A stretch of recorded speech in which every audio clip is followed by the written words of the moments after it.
పిఠాపురంలో సేవాభారతి ఆధ్వర్యంలో 12వ సూర్య నమస్కారాల ప్రదర్శన పోటీలు పిఠాపురం అగ్రహారంలో ఉన్న శ్రీపాద శ్రీవల్లభ అనఘ దత్తక్షేత్రంలో ఘనంగా నిర్వహించారు. ఈ సూర్య నమస్కారాల కార్యక్రమంలో బాలబాలికలు అధిక సంఖ్యలో పాల్గొని సూర్య నమస్కారాలు చేశారు. ఈ సందర్భంగా సూర్య నమస్కారాల ప్రదర్శన పోటీల్లో విజేతలకు సేవాభారతి సభ్యులు బహుమతులు అందజేశారు. ఈ కార్యక్రమంలో ఆర్ఎస్ఎస్ ప్రముఖ రామచంద్రరావు, పతంజలి యోగా సమితి సభ్యుడు ఎన్ శ్రీనివాసరావు, జగదీశ్వరరావు, రేపాక సుబ్బారావు, శివరామకృష్ణ, వడ్డాది సుబ్బారావు, గట్టి అశోక్, కొండేపూడి శంకర్రావు తదితరులు పాల్గొన్నారు. రథాన్ని నడపడం ఎంత కష్టం ఆలోచించండి. దానికి 7 గుర్రాలు లాగుతుంటాయి. మరి 7 గుర్రాలు ఒకే చక్రము. దానికి ఎవరయ్యా రథసారథి అంటే అమిటివాడు, మాతంగానే అమిటివాడు దానికి రథసారథి. ఇటువంటి పరిస్థితుల్లో ఆయన నిరంతరం ఈ సమాజం కోసం శ్రమిస్తున్నాడు. కాబట్టి ఆయన నుంచి మనం ఏం తెలుసుకోవాలంటే అత్యంత కఠిన పరిస్థితుల్లో కూడా మనకి ఏమీ సహకారం కూడా లేనప్పుడు కూడా మనం మన కార్యాన్ని వడవకుండా ఆచరించాలి అనేటటువంటి ఆదర్శం సూర్యుడి నుంచి మనకు లభిస్తాం. కాబట్టి ఆయన ప్రత్యక్ష నారాయణ స్వామి అయ్యాడు. కాబట్టి అటువంటి సూర్యారాధన రోజుల్లో మనం యోగాభ్యాసం చేస్తూ ఉండాలి.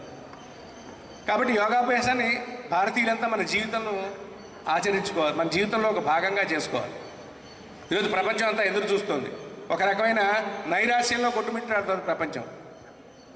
ఎందుకంటే అక్కడ కుటుంబ వ్యవస్థ, ఇటువంటి వ్యవస్థలు లేక డిస్టర్బ్డ్ స్థితిలో డబ్బు బాగా ఉంది, మానసిక ప్రశాంతత లేదు. ఇటువంటి స్థితిలో ప్రపంచం ఉంది.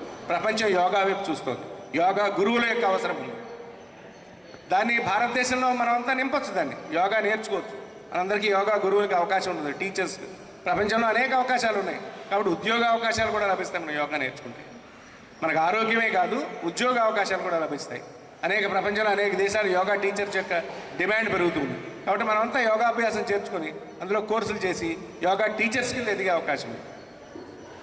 ఎవరో చైనా వాళ్ళు, ఇంకెవరో మన యోగాభ్యాసం ప్రపంచానికి మనం ఇచ్చాం, కానీ టీచర్స్ మళ్ళీ చైనా నుంచి వస్తున్నారు అనేక చోట్ల.